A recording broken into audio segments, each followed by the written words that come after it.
Yes, in the case of Eden, that was the plan. Beforehand, we could play 60 minutes because his lack of minutes at his club. It was important that we get a real good period and obviously try to qualify. The moment that we would qualify, that would be the plan. The other players that they couldn't travel is due to because they're carrying little niggles and injuries. I wouldn't say major areas of concern. Jason Denayer felt the back of his knee slightly. He couldn't train this morning, so we didn't want to take a risk. He'll be fine in the next 48 hours. Thibaut Courtois was carrying some niggles and he couldn't train leading up to Estonia, and he did very well to play the game. Simon Mignolet was the plan was for him to be involved in the first game if Thibaut couldn't make it, and Koen Castells will play tomorrow, and that was the program with the goalkeepers. And then just Dennis Pratt wasn't available to train, so we just sent him back. So everyone else is fully fit. What do you expect of this game? It's not really a friendly game, but it's very special. What do you expect? Well, first of all, it's a qualification game. And a qualification game means that it is important for us. We are the number one team ranked in the world. Every time we play qualification games, there are points to be won. Second, if you look at the 3 qualification campaigns for major tournaments that we have, is 27 games and we have 25 victories and 2 draws, and we want to carry on with those standards.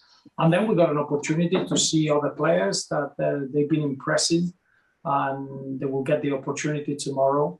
So internally for Belgian football is a very, very important game because we want to win, we want to play well, and we want to see what other players with less experience can bring to the squad when we are 12 months before the major tournament of the World Cup. Thank you. Good luck. Thank you, Jonas. Thanks. Ludo van der Wallen. Liesbert. Yeah. Hi, Roberto. Hi, the number 1 place at the FIFA ranking is at stake. How important is that for you? Well, it's important as a result of our work. Our work is the most important aspect. And when I say our work is the performances, building the team to be the best that we can to be prepared for the World Cup. So that is essential. Remember that in the World Cup ranking, there are games in other confederations. They are played in January, February. So there's not a lot that we can do in those situations. There'll be games played when we don't play. So that could have an effect to the world ranking. So my answer is very clear. We need to focus tomorrow to try to win. But as well, we need to look into developing our squad and making sure that the next 12 months are preparation towards being at the best possible level to the World Cup. And if that allows us to stay number 1 ranking, it will be perfect, but not the other way around. So you will try some things?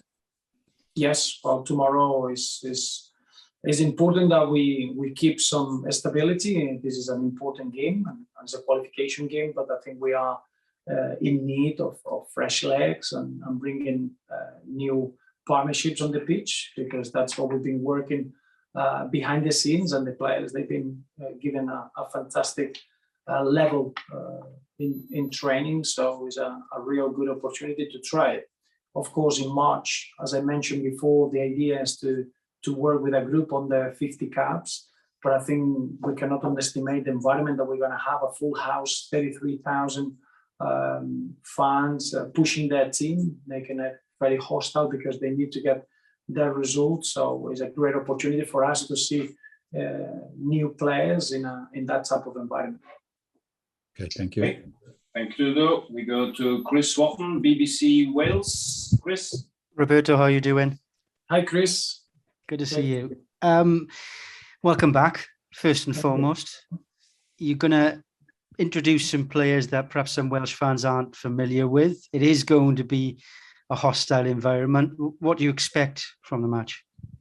Well, I think similar to what we had when we played in Belgium. Is a team that has got a really strong backbone. The familiar names of Joe Allen, Aaron Ramsey, Daniel James, Cardiff with his involvement.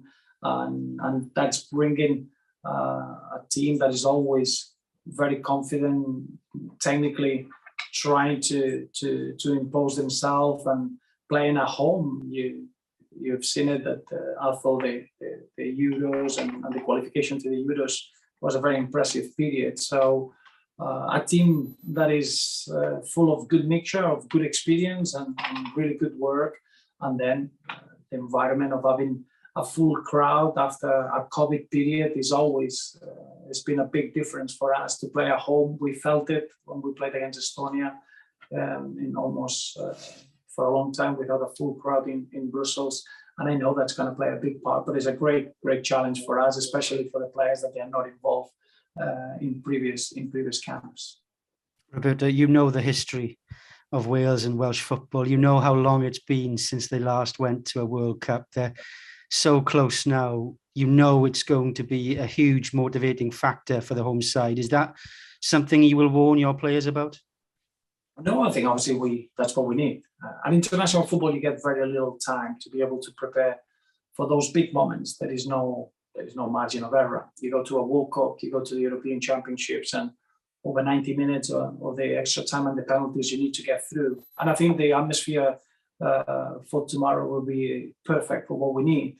We've been working now for a long time, over a period of 2 years, I would say, developing a new group of players, and we feel that they are ready. And tomorrow we're going to see some of those generations with silver players that they need to be there to guide, to have that experience. But I think a game like tomorrow is exactly what we need at international level to develop and to keep producing the players that they are needed if you want to stay in number one ranking in the world. Lastly, Roberto, they are in the playoffs already because of the Nations League. They're trying to get a seeded place. Do you think they'll get there? Well, I must admit, I'm very, very happy that Czech Republic and Wales are in the playoffs, whatever happens tomorrow, because I think it's a reflection of the good work that the two national teams done in the last 2 years. And to win the group in the Nations League is always a demanding challenge, and they achieved it, and it's great for us to be able to come here. Obviously, my personal attachment, I do want Wales to do well, and the same way it's important for us to have integrity towards the competition, and we need to try to come here to win the game, and that's, we got our own reasons for that. And the other aspect is I do admire Czech Republic as a team and the way they play, and obviously we'll make sure that we go full on and just wish Welsh football and the Czech Republic team well from our point of view. Roberto, thanks very much. Best of luck. Thank you, Chris. Thanks, Chris. We go to Maxime Jacques. Maxime? Hi, Roberto. Hi, Maxime. You've talked about the March camp, but can we say that you are in the same state of mind at the moment that you will be in March, concerning the player who will be young? Yeah, no. I made it very clear the moment that we qualified for the World Cup, our 12 months preparation is going to be very specific, and we're going to be quite individualized. And the reason is tomorrow is a qualification game, and we need to get fresh legs, because I think when we play 2 games in 4 days in November, you need that, and we got that information, and we need to bring players that they're going to be ready for the physicality that game is going to have. And then in March, it'll be completely different. We're going to work with a group of players on the 50 caps. We'll use 2 games where we'll be able to develop some younger players more in view of the future of Belgian football. And then we got June and September, 6 games of the Nations League in League A. So you can imagine that the type of opposition will be exactly what we need to be as ready as we can for the World Cup in November. Second question, and the last one for me. How important is it for you personally to remain unbeaten with Belgium in qualification? Very important. I think everything you do is to be able to reach a level of excellence, and this group has given that over the years. And what we're not gonna do is drop the standards tomorrow. It's our last game in 2021. At international level, every game you play for your national team is a special, and for us, not just for me, for everyone connected to the team, it's very, very important that tomorrow we get a positive result. Thank you. Okay, thanks. Christophe Lieberlo, Belang. Hi, Coach. Good evening. Good evening, Christoph. You mentioned that it was the plan that Simon Mignolet would play if Thibaut Courtois wasn't ready on Saturday and Koen Casteels against Wales. Is there a special reason for that? Why you planned it this way and not the other way around, for example? Well, no, I think it was important to use the experience of Simon Mignolet. We playing at home against Estonia, and it's just given normality and trying to try whatever is being tested, and it works. And Simon Mignolet has been a pristine professional, and that was the plan. The same way that the plan for March is going to be that Simon will play one game and Koen will play another game. I think it's very important to plan over the long term in international football to try to get players as ready as we can. We know that Thibaut Courtois has been very consistent over the years. Now we're going to have in the next 12 months an opportunity to use our goalkeepers underneath Thibaut, and that was the plan. I'm looking forward to see Koen, because he's always he's been in games with total command and he's performed really well. But tomorrow will be a completely different game, something that Simon has been involved in before in the British game, and I think it's an important game for Koen with the physicality and the different tempo that we're going to be facing tomorrow in Cardiff. So that's the reason, is for personal, individual development within the national team, and that's the plan for tomorrow and in March. Okay. One other question. The young guys, the new guys, Wout Vaes and Dante van Zijl, will they be on the bench? And is there any chance they will get some playing minutes tomorrow? Yes, yeah, they will be on the bench. And I've been very impressed with both.